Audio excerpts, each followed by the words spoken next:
Hey, Rifters, welcome to the show. We got it.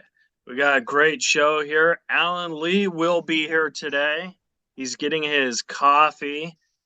And Dude, I what? think I'm gonna go. I'm gonna put you on the phone, and I'm gonna walk over to the Ralphs. Gotta get some coffee. Are you serious? You're too much. You Oh really my are. God, dude, you almost gave me a heart attack. Oh, you're too much, bro. You really. Fuck. You, I'm so gullible now because that's something you would do. you know what? It is kind of. Like, seriously, holy, don't do that 5 minutes before the guest shows up. What the fuck? I almost literally had a heart attack just now, Oh, Alan. okay, boy, I tell you. Almost Listen, died before the podcast. Well, I want you to start walking, working out. So when that happens, that's not going to happen. Listen, All right, we got a great show, Rifters. You've seen this lady on Last Comic Standing, Comics Unleashed, and she had her own sitcom called Costello, and we got her here on the Zoom, the great Sue Costello. She's gonna be here. She's gonna be rifting with us, Alan Lee. Colin, Colin, what's his name? Damn it. What's the name of the comics you work with? Hold on. Colin Quinn. Oh, I thought it was Quinn Colin. When you worked with Quinn Colin, What? it's Colin Quinn. Thank you. God, you know, I could fucking remember. It's important. I like what she did with him. I don't know if you watched that show because she was with Patrice. You can help me out here. Don't fuck with me. She Patrice. performed with Alan Cunningham. Or Alan Cumming. That's right. And Patrice, who died. O'Neill. Patricia O'Neill. Yeah, it was very funny. I don't know if I watched that. That was what I watched and it's a show that they did together. And it's kind of like not prepared, unprepared, unrehearsed, and they could talk on any subject. Excellent. All right. Well, thanks for that great information, Alan Lee. You're welcome. Rifters, subscribe, rate, and review to the show, and enjoy this episode of Reza Riffs with Sue Costello.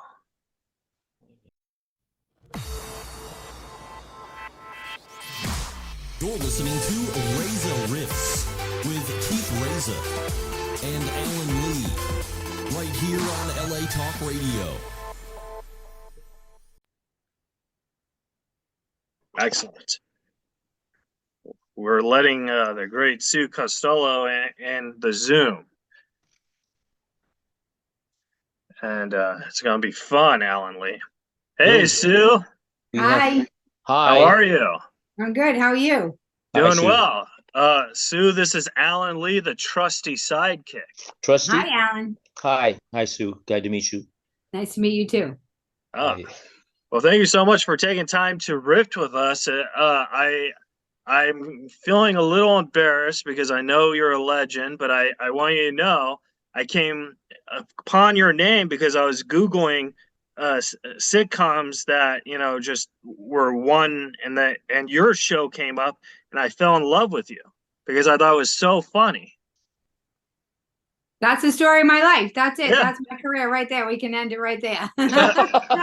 No, but I thought that was that. So I was like, holy Lord. So then that's how I became a fan of yours. And like, I've been doing comedy for 17 years, and now you're my favorite comic because I just loved it so much. I thought the jokes were so good and daring too. Yes, it was ahead of its time. The fact that I was a woman doing what I was doing, the fact that there was no nepotism. I didn't know anybody in Hollywood. The fact that I made it to national TV with such a provocative show like that. I'm the one, when we use the language in Costello, and now it's acceptable. Yeah, that's right. That was one of the questions I was going to say because, in the show, you say bitch and whore, like in the jokes and stuff. But now it seems like every show has that. And back then, that was probably taboo jokes, Right. Yes, it was very provocative. It needed to be supported. And what happened with the show is it was more of a logistical thing as opposed to a content thing. Yeah. because they put us on. King of the Hill it was when Fox had just started, when it had just become a network, and so they had King of the Hill was their like mainstay. That was It was like their big one, yeah. And it was on Sunday nights, and so it was me and the '70s show. And they thought Costello was going to be such a huge hit that they moved King of the Hill to Tuesday night, and then put Costello as, to launch it. They moved it, but by moving their mainstay show, they screwed up. And also, that was a male-driven show, and men don't watch women shows, no matter how funny it is, until the women watch it and tell the men about it.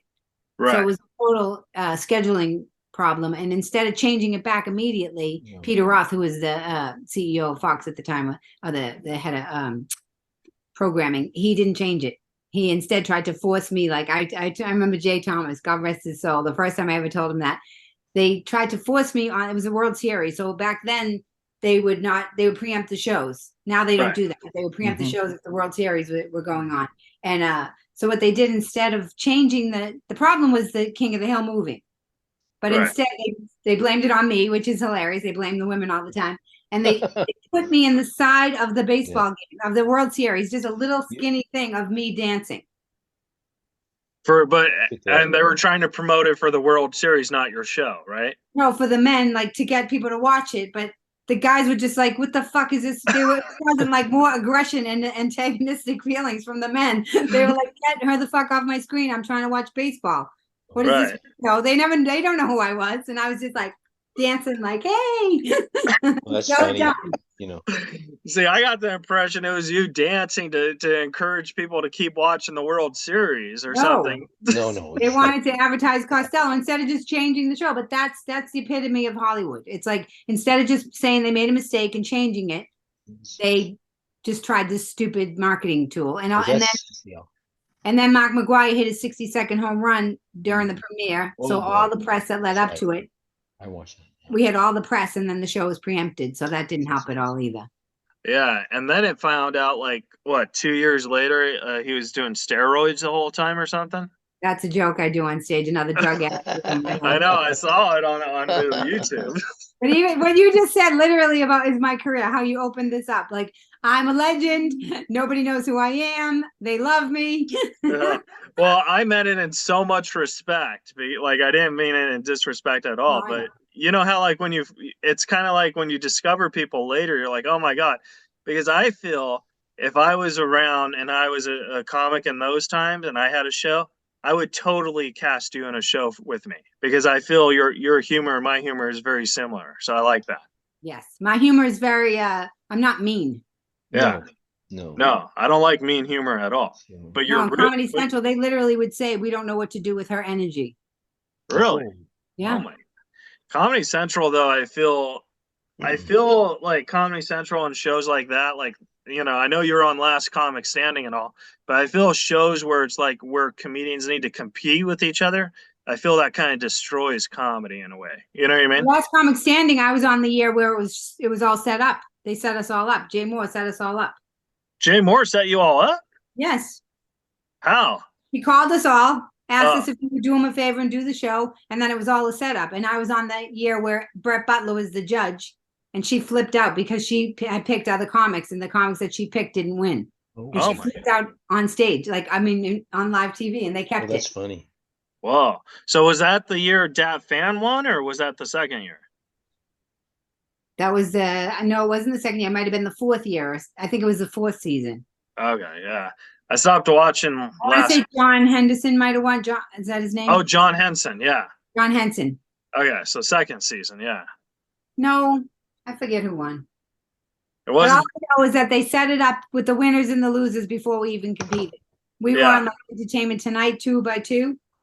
Yeah. And one was a winner and one was a loser, and we hadn't even competed yet. Oh, so you already knew who was going to win or lose. We didn't know. The producers knew. Oh, my God. So it wasn't really a competition. Yeah. Well, that's what I'm trying to say, where I don't feel competition for comedy is healthy for comedians because of an example like that, too. Well, nothing is usually healthy for comedians. That's true. They treat us so poorly. We're like the worst of the worst, and I never understood it because we're the ones that can do the most. That's right. Do. That's right.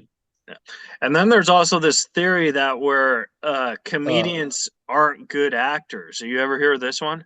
Yeah, but my argument is if a comedian can act, they're the best actors there are. I mean, Yeah. Tom Hanks, Robin Williams, Mm-hmm. myself. I mean, I can say myself because I've been in most of the roles I've done have been dramatic roles. Yeah, you were in Steve The Martin. Fighter, which is probably the best movie of all time. I was in The Fighter, yeah. Yeah. So that was one of the questions I wanted to ask you because you are one of those rare people that did a movie with Mark Wahlberg and his brother Donnie Wahlberg. So Yeah. I wanted to ask, like, what was the, as from an acting point of view, what was the styles between them, like how they were different and stuff? Well, I grew up with them, so I know them personally, so it's hard Oh for me. my God! Yeah. Yes, she I did. grew up with them, but I didn't get the roles because I grew up with them. I got them on my merit. Yeah, But yeah. Donnie's more reserved. Donnie's more shy. Donnie was shy growing up. I used to work at Savin Hill Variety, and I told David O. Russell this story when he couldn't believe when I walked on the set of The Fighter to get my makeup done after he had cast me.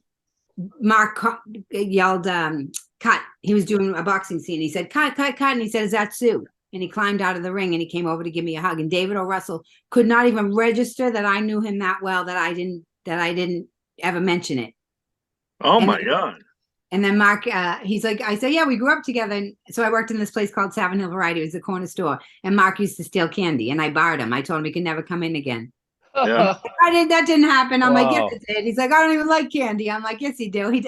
That happened. And in the meantime, Donnie every single day would walk by Savin Hill Variety. So Mark was like a little bit of a troublemaker. And Donnie would walk by Savin Hill Variety to the train station every single day with his drumsticks in his hand. And I remember I'm writing a book and I have that memory. And I say how much watching Donnie with his discipline inspired me. Mm-hmm. Oh my God.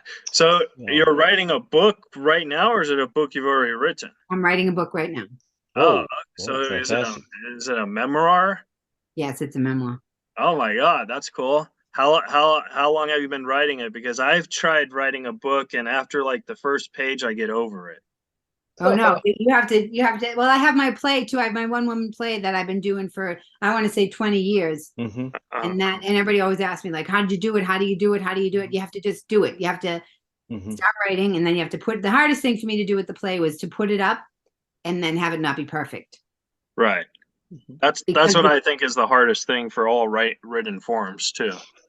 Yeah, and Hemingway said, if you want to be a writer, you have to sit down at a typewriter and open your vein. Yeah. So I agree, but I have a laptop. I know. It's same. But I can't say Hemingway said laptop because then everybody will, Hemingway didn't have a laptop. That's right. They would do that, wouldn't they? Now, I had one more question about your show because I think that it's really, really interesting that you had Jenny O'Hara as your mom because she was mostly known for like all these cop shows type things. You know what I mean? Yeah. And I thought that the chemistry you guys had was really, really funny. So I was like, what was that like? Because I'm shocked at seeing her and, be so funny like that, But that's the same thing we just talked about great actors can be, if they're funny, you can do both. If you're that talented. Yeah. Yeah, no, and the casting was all me. Oh, okay. They fought me on every single one of them. Mary McDonough, the girl who played Mary McDonough, they fought me on everything. The kid who played my brother, was perfection. Yeah. And they fought me on every single one. Then we had to go through tons and tons of auditions, and then we always went back to who I said. Then that's all that matters then, right? And then the other part, you have to stand for what you believe. You have to say, you can't let it's an age-old saying, like the suits don't know what they're not creative. They don't. No. And they'll fight you with their lack of creativity till the end. They will. No, definitely. And another question I had for you, which I don't know if you've talked about this, but this is something I've noticed because your character's last name, the show is called Costello, but that wasn't your character's last name. So I wanted to know, like, even though it's noticing that. Yeah. I have one word for that. Sexism. Sexism. Okay. Think about that. Like you noticed it. Yeah. Think about that. I wasn't even allowed to have my own name on my own show. They didn't do that to Seinfeld. They didn't do that to everybody else. Yeah. Okay. Wow. So they let you keep it for the title. Yeah. That's There that's was always very these little they call them microaggressions. I had the same producers as Roseanne. So okay. anytime I hear Roseanne talk, I can back her up. Yeah. They really went after Roseanne. They couldn't come after me as much, I guess, because it didn't last as long and I didn't have the success that she had. But they would hide behind the doors and whisper at me, "Don't become like Roseanne." Oh. Oh Oh yeah, my God. constantly. The director, he'd say, I had a car. Bought a car for myself. He's like, I didn't have a car like that when I was 30. The sexism was horrific and horrendous, like you would not believe. Just No. behind the scenes. Wow. No, see, like I would say the exact opposite. I would say, Sue, I want you to be better than Roseanne because I think Roseanne's the funniest, and I think like your show would have been really nice touch with the exact same timing. You know what I mean? Well, I have a new script that I don't know if you've seen on Facebook, but I had a deal with CBS, and now I have a federal lawsuit against them over this script. Oh. Oh my God, that's torn between awesome and oh my God. Yes, again, my career. I don't ever do anything just regular. It's never just regular with me. It's always torn between awesome and oh my God. Somebody on my first WTF, I think it was my first one. I did 3 of them on my WTF with Mark Maron. A guy wrote, one of the comics was, Sue Costello fascinates me. I find myself totally attracted to her and repulsed by her at the same time. And I was like, that's how I feel like everybody experiences me. Oh my I'm God. not sure why, but I guess Patrice O'Neill used to say that. He goes, that's when you're walking the best line. Oh, that was my question. I thought that was cool how you were on Tough Crowd, Tough Crowd, with Patrice O'Neill, and your personality came out obviously in that show, and you were like riffing, and because that was unscripted, wasn't it? Oh my God. And you want to talk about the sexism with that too. So what they did was, so the guys, all the men Excuse me. had a regular show. Yes. Yes. All the men had a regular, they were regulars and they were paid a salary. Yes. Yes. So there was Colin, and then there was always 3 guys and Colin. Yeah. And so they never, and not only that, because they were regulars and they were always around each other, they had the camaraderie that they had already built. Yeah, that's they right. did with the women is they would just call us randomly every once in a while and circle us in. Oh, Tara was unbelievable. It was like going into a gang of wolves. What wasn't Tough Crowd Colin's show? And wasn't Colin like your boy? Like Colin, because I heard Colin said your show was the funniest show he's ever seen. He did.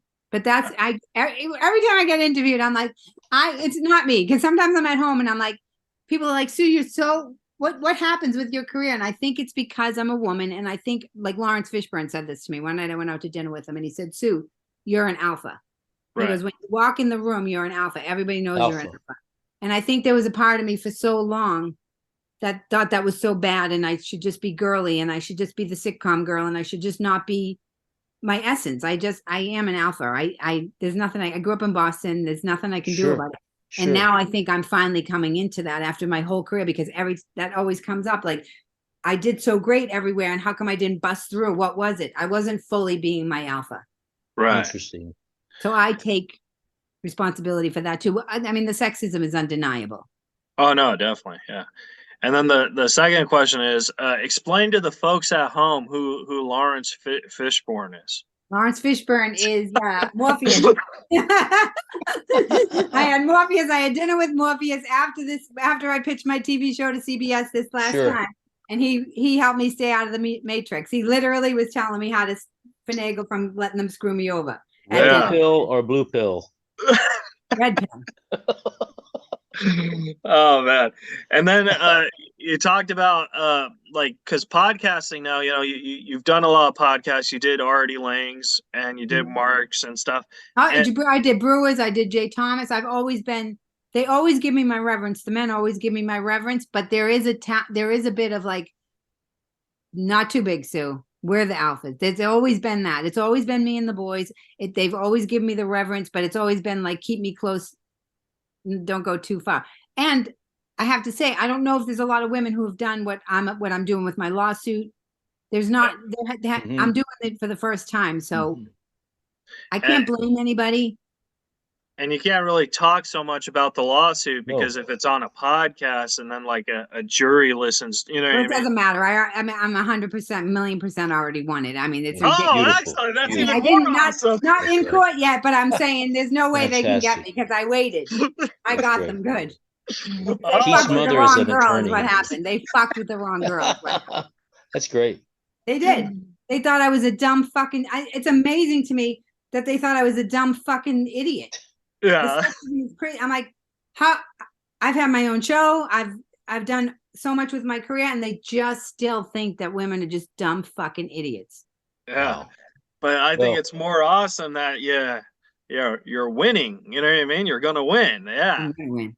Yeah. Awesome. It's all about The way I winning. won this time was I went. So what I was able to do was I was able to see where the women weaknesses were, like how what they do to women. They try to make you mental. They try to so you'll act out. They torture. They literally torture. I mean, even my boyfriend, he's like, Sue, I never really got what you were saying. I never really got what they did to women. He's like, I knew what happened. He's like, but they really just viciously try to torture you. They do. Yeah. And I don't even know if it's conscious or unconscious. I don't even care. All I know is I'm going balls to the walls. I'm not fucking around. I did not come this far to fucking give up my career. And they keep giving me deals. Like I got my own show. I was 30 years old. I had my own show. I had no nepotism. Yeah. that's Oh great. my God. That's I've been awesome. on all the guys' podcasts. I've been everywhere. I've been on Last Comic Standing. I did 3 WTFs. I can't do. I mean, I've been in The Fighter. I've done so much, and it's like, what is it? What's this thing holding me back? What is it? Yeah. What is the thing that's like pushing me down? There's been a resistance. I feel the same way. Not that I'm a woman or whatever, but I feel the same way because I have autism. So I feel like it's really hard for me to get my own show and for me to, you know what I mean? Like my biggest celebrity fame is the guy who toured with Norm Macdonald for 9 years. Like that's all I have. And Okay, but how does the autism manifest with, say, a TV show? What would be the oh, so I had a great idea for a TV show where I'm an assistant, right? To a celebrity who's no longer like a huge star, but he's still a star. You know what I mean? Like It's all right that you're pitching it on here. You don't care. You don't mind pitching it. no, I don't care because no one will buy it for for No, I me think you because should protect yourself because somebody might take it and do it. oh well. Oh, Oh, Yeah, hopefully they'll. do you have it copywritten or anything? Do you have it? No, I registered with the don't. Library of But Congress? Register with the Library of Congress That's as soon as right. we finish here. his oh, okay. mother's Yeah. your mother's an attorney. Oh yeah, His my mother- mom's an His attorney. mother's an attorney, so he could Don't do need it to tell right Sue there at the that. house. It What doesn't we talk matter. about. You need to protect yourself. You need to protect telling your ideas because somebody will just take it. Oh, okay. Well, if you want to take it, be my guest, and you know. You know, it's funny. She's making a very good point. No. But I was trying to explain to my point where, like, so basically, like, the premise of the show is I'm someone's assistant, and instead of helping their career go up, I just like keep their career the same. And the point is that the person would rather have an autistic assistant because it makes him feel like a better person, like that. So that's where I find the funniness of it would be there. But I don't think that show would ever do well because I don't think the world is ready to see someone with a disability or autism Oh, I succeed like disagree. that. I Yeah, but I think disagree. it's the way you're talking, first of all. You're not acting in a way that's all inside your head, first of all, because Yeah, there is a I agree. reality about the disability, but then the disability becomes a disability in your That's head right. because then you hold yourself back. Right. So I disagree. It sounds like a great idea. The It tension does. would have to be a little bit stronger. You'd have Mhm. to work on the tension for the pilot. Like, what's the tension? What's the motivation? Why are they together? You'd have to build them, like, what's drawing each other? What's drawing him to you or her to you and you to him? But Yeah. there's definitely a good idea there. But also you have to remember that you're talking about oppression, which is what the oppressed people that run networks don't want to talk about. Exactly. Yeah. Exactly. Yeah. So I think the That's right. point is if I ever sell it, Sue, you're gonna be on it with me. We're gonna I could totally help you figure out. One thing I was really, really good with Costello and with this new script that I wrote is breaking the story. Yeah. Which is what you have to do. You have to do it in every episode, but in the pilot, it's very important because you you're setting up the whole series. So breaking the story is the emotionality behind underneath the show. What drives the show, what drives everybody. And I was very good at that because that's my whole thing is humanity. I love humanity. So I was able to break stories very quickly in Costello and everything. There was always a reason. If you watch the Costello episodes, you always see the reason underneath why things happen. So my mom didn't want me to go to college. Then you find out it's because she got shamed in college. My father didn't want to help me drive, learn how to drive. It's because he was afraid I was going to leave him. There were always these extra things. That's right. That's great. Yeah, I like that. Now, for the folks at home who want to watch this, because like I said, the pilot is on YouTube, but I can't find any of the other episodes. I think I have them private for right now, but I have the other episodes up there. My thinking is because I've gone so far with my career and everything that's going on now, everything's going to come out. And they're probably going to put Costello out. They're going to my book, my play, everything. That's right. Because the journey to show my whole trajectory to get to where I am now with the not only the lawsuit but the discrimination and the way that women were treated, and it's for women first, but it's just gonna open up where everybody's been discriminated against, where everybody's been oppressed and taken advantage of, especially in Hollywood. But it's also the timing with the WGA strike and possibly the SAG strike. It reflects all of that. Yes, we were going to ask you. Isn't it amazing that they're saying it's going to go all the way to possibly to October, and it's because the resolution, with what you're talking about, all that's going on. I believe that's part of why it's going to take. Which people have said it's going to go much longer.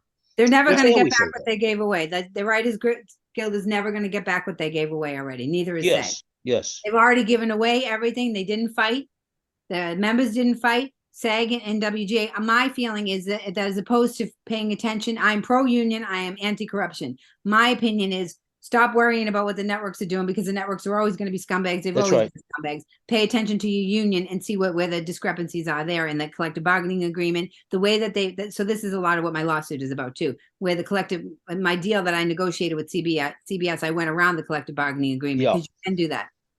The collective bargaining agreement is just the base that the network cannot go below, but we're all allowed as members to negotiate above and beyond it. And that's what I did with my deal, because I saw all the weaknesses in the collective bargaining agreement where they're in bed with the network and the studios, and I negotiated around it. And now they're going on strike. So a simple example of that is packaging.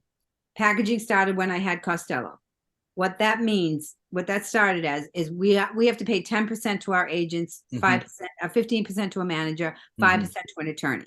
That's in perpetuity throughout the universe. That means I got a deal by myself. I bring it to an attorney. They negotiate it, just one deal that I already got. They get 5% for the rest of the entire series. Say if it turns into a Seinfeld. Sure. But don't you get charged for all of that, like on taxes and stuff? Well, back when Costello was in existence, you were able to write off your percentages. Now you can't. Now you have to. Yes, you have to even pay taxes for the money you pay. So slowly but surely, the business has been chipped away. Agencies are owned by private equity now. So all the things that they're striking for now, they're never going to get back, because it's become the actual model. Yeah. So they're going to have to stand up in a way that's way more powerful. So the packaging. So the way they got around that was they came to me. And so I'm already paying 10% to my agent in perpetuity. It's already kind of extortionist, right? It's something that's unfair to us. We don't even have money when we start. We have to give them so much because we don't have the money to pay them hourly. So they capitalize on that and extract an unfair percentage is what happens. So what they did with packaging is they came to us and they would say, listen, if you let us package the show, you don't have to pay your 10%. So we're already like underwater with this 10%. So we don't know better. We're going to give it away. That sounds great to us. But what we did was we traded it for a worse deal. Yeah. So what we did was the studio is going to pay the 10%. But what that means is if I do Costello, I have to use all the people that are in the agency. I can't go outside the agency. Yeah. So now you're encroaching on my creative freedom. Choice. And so over the years that went on and they chipped away. And then all of a sudden, right before the pandemic, the WGA made everybody fire their agents. They forced them to fire their agents. Remember that? And it was over packaging. But I was like, well, they are the ones that allowed the packaging. So why are we all of a sudden having a strike during a pandemic over something that they allowed? That's right. So the That's true. discrepancy is in where the unions are going. They're not. The discrepancy isn't in the studio and the networks. The studio and the networks are predators. They're always going to be like that. They've always been like that. Yeah. The discrepancy is paying attention to the unions and where we went awry with the unions. Man, Sue, I'm so glad I'm Yeah, on that's- Team Sue right now because, That's a like, good- oh, You're so funny, Bobby Good Kelly. point. I did the Jefferson, and I was doing my Sue TV for a while, and I had all the pictures of me behind it. And Bobby Kelly goes, "Who's that? Your hit list?" I know. They all knew. I'm telling you, when I was going through the CBS thing, more of them said to me, "Sue, you're going to take us all down." And it was these men, and I was like, "I'm not taking them down. They took themselves down because they fucked with the wrong person." right.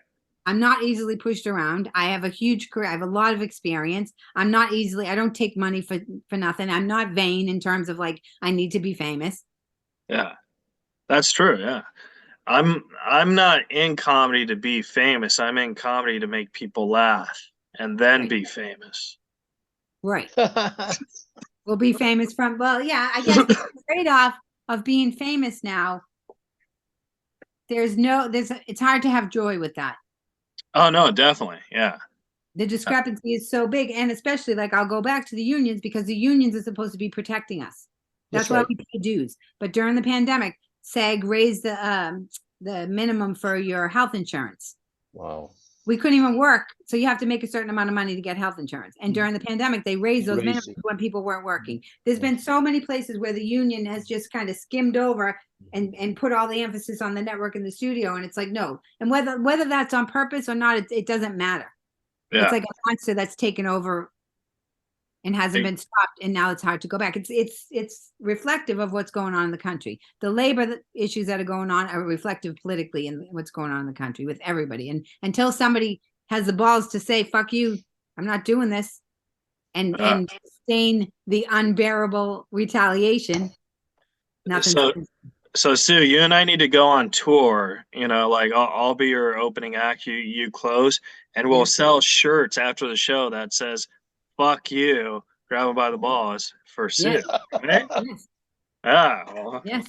excellent. That's what all the empaths, the people. I have a guy that I'm very pro helping people with disabilities. I will be so when I get to a position of power, I'm gonna speak up for people with disabilities like you've never seen before. Like, oh yay! No, like There you've you never go. seen before, because the fact that they attack something that's what they do with women too, with the sex stuff. The fact that they attack a weakness that they think is a weakness in somebody and exploit it is. I've always been like this though. Yeah. And I think from somebody who doesn't have a disability will help. Well, see, I know what you're saying, because like a lot of people think like autism's a weakness, but I actually think it's a strength, because I feel that's why I'm like, not to brag or anything, but I feel I'm a great stand-up comic because of my autism. So I feel like that gives me a strength in it. Yes. But it does give me a weakness on, like how to talk to girls and how to talk to people in a huge setting. But if I do stand-up, it's easier. You know what I mean? Right. So there's your strength. You took something that you felt nervous about and you put it into something that gave you strength. Yeah. Yeah, but I said this when I was on Artie Lang. I was on Artie Lang and Morgan Murphy. Morgan, I can't think of her last name right now. But she was talking about how she had to go into the hospital for mental health stuff at one point. Yeah. And he was screaming, like he's like, you just remember that you have a career. Just remember that you have a career when that happens. And I just very, calmly said, or you could just look at it like the reason why you're such a genius is because you have this struggle, and sometimes you need to take a break. Like you wouldn't be that much of a genius unless you have this thing that needs to be addressed. No, yeah. In the hospital sometimes. But that's what Hollywood and entertainment has done to people. It was on purpose, giving you this illusion of perfection so nobody ever feels like they're worthy. Do you think stand-up comedy has that exact same feel like in the club circuit? I think the club owners are disgusting. Aren't they? Scumbags. I do. I think they're scumbags. I think they're a lot of them are comics that are failed comics. So then you have the level of jealousy and that sadistic torture that they do. Yeah. And they're greedy. and they have no respect for the art. That's how I feel. I could give a fuck if any club owners hear me say that. Fuck off. I could care. I was in Vegas. I worked in Vegas, and they paid the guy. I'm telling you, they paid the guy who's middling me more than me. What? They paid the guy that was middling for me more than me. They gave me the check by accident. I went right on that stage and said, fuck this. I'm not taking this anymore. So they gave you the features check. By accident. Oh my God. I would have just cashed that check. No, they were paying him way more than me. And I went right on stage and told everybody. And it was the first time that I had broken that wall of shame and silence. I said it to the audience. Because it's like the mafia. I'm telling you, clubs, Hollywood, it's like the mafia. It's like this unspoken terror. It's like a woman. You're on the road by yourself. They have complete control over your room, your money, everything. And I just want that once I just started to get strong. I was like, if something's got to be done, so I'm just going to do it, because living this way is like being in hell. Oh no, definitely. Yeah. I'm like, I'm just going to do it. And I walked on stage and I said, I just headlined 17 shows and they're paying the middle guy more than me. The audience went wild. They were like, fuck that. And it was the first time that I was like, oh, the audience cares. Yeah. I was like, but I had never told anybody. Sure. Yeah. Well, casinos, like this isn't a good example. Casinos, I feel they might be in that same power of evilness, because I did a casino in Vegas during March Madness, and usually casinos will put you up in a room, but this is the only time that I've ever done the road where they said, oh, we can't give you a room because they're all booked because of March Madness, which one I think is fucking horseshit. You know what I mean? Like there is a room for somebody. So they put me up in like one of those where everybody stays. And it was like, you know what I mean? I find that funny. It wasn't a condo. It was like a scary, you could get murdered type of motel. That's what's going on everywhere. That's what's going on even in the retail business. It's going on with the airlines. It's going on everywhere. Everywhere. It's like, how much shit will people take? That's right. That's right. How much shit will everybody take if we just tell them? And that's what I'm telling you. I stood up in Vegas. Me and Ellen Harrigan, we did a private gig up in Canada. The guys were this was the deal. They were supposed to fly us. They were supposed to pick us up. We were supposed to perform, and then they would drive us back to the airport. That was the deal. Right. We performed. We did all our part, and then they were like, oh, you have to get yourself to the airport. And I was like, oh no.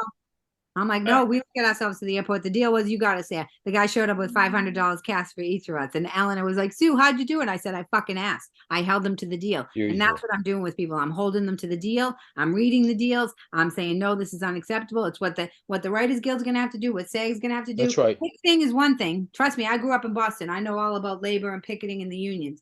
But that's not going to get you anywhere. They don't take you seriously. They think you're a piece of tissue. Yeah. Well, Sue, I want to respect your time, but I have two more questions for you. So, question number one, with all these podcasts like coming out, because you've done a lot of them, She has a podcast.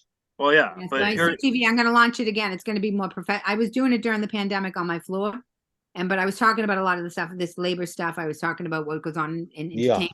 And it's very informative for people so that they can I want to empower people. So it's called Sue TV. I'm going to relaunch it, but go ahead. Sorry. So my question is when you get asked to do interviews, but like, do you see, because clearly you see the power of podcasting, how they could be bigger and more important than late night. You know what I mean? So like, do you think that that's good for promotion and comedy, or do you think like if you put all your information on that, like, because everybody has a podcast now? You know what I mean? I think what goes on with the podcast is that as soon as you start to get powerful, they don't mind unless you get powerful. And then if you get powerful, they give you money and you sell out, and then they silence you. Like with Joe Rogan, they're doing it to Theo right now over the Roseanne. Yeah. Oh, that's right. Yeah. We're talking about the thing is that they built these platforms so that they can control everybody. Yeah. Joe took the $100 million as successful as he still is, my opinion is that he would be way more powerful right now if he didn't take that $100 million. Mm-hmm. Oh yeah. But that's what they do. They get you right as soon as you're powerful, and they give you money. And my thing is, how much money do you need? It's right. How much money do you need? Because once you get that money, then you're handcuffed. It's the golden handcuffs. Right. So my thing about podcasts is, what I'm going to do with Sue TV is I'm going to do it all separate from social media, separate from YouTube, separate from everybody, because I'm not going to have anybody control me. I didn't come this far to have I mean, I've been doing this since I was lucky enough to have Costello to see how it all worked, to say, oh, fuck this, I'm not doing this. And CBS, Les Moonves, let me right back in his office as soon as I wanted to come back into the world, and I got to deal with them. So I must have something. I had a therapist say that to me one time. She said, Sue, it sounds like a lot of people exploited you. And I'm like, yeah. She's like, well, they wouldn't be exploiting you if you didn't have something to exploit. That's right. But no, that is a very interesting question, where it's like, how much money does one need?